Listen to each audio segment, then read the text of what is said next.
Bonjour à tous, j'espère que vous allez bien. Je vous retrouve pour une vidéo test de la fameuse poudre argentée ou colorée qui est très à la mode en ce moment. J'ai donc testé plusieurs techniques pour que vous puissiez choisir celle qui vous convient le mieux.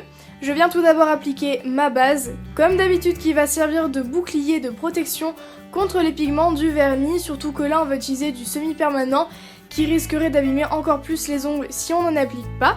Je viens protéger les contours de mes ongles avec de la drawing gum. Vous pouvez également utiliser du scotch ou du masking tape.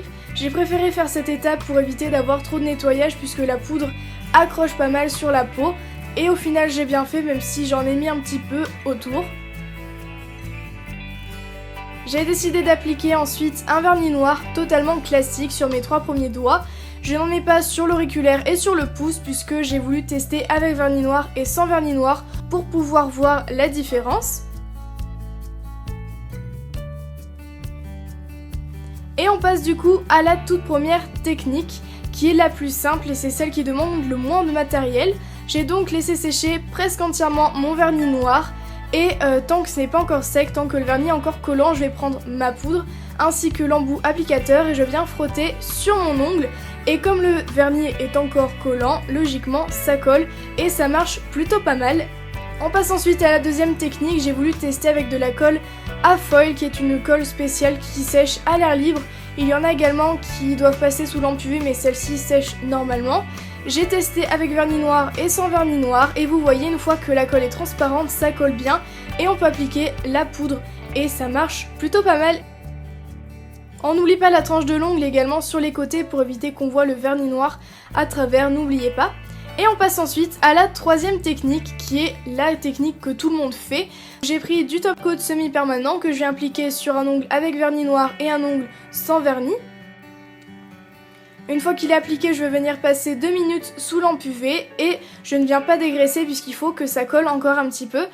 Et donc il me reste plus qu'à appliquer ma poudre sur mes 2 ongles. Et au final, eh bien ça n'a pas forcément bien marché, en tout cas avec cette poudre là, l'effet miroir n'était pas vraiment là. Ensuite j'ai décidé d'enlever la drawing gum que j'avais mis tout autour de mes ongles et vous voyez j'ai bien fait d'en mettre.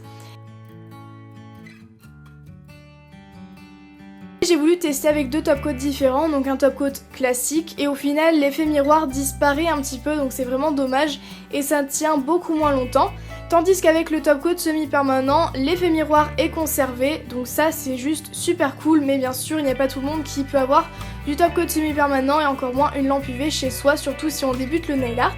J'en applique bien sur la tranche de l'ongle, on évite de déborder puisqu'après c'est un petit peu compliqué de nettoyer le semi-permanent. Et je mets 2 minutes sous lampe UV encore une fois. Cette fois-ci, je n'ai plus besoin de l'effet collant qu'il y a sur le top coat semi-permanent. Du coup, je vais venir le dégraisser avec un coton et du cleaner.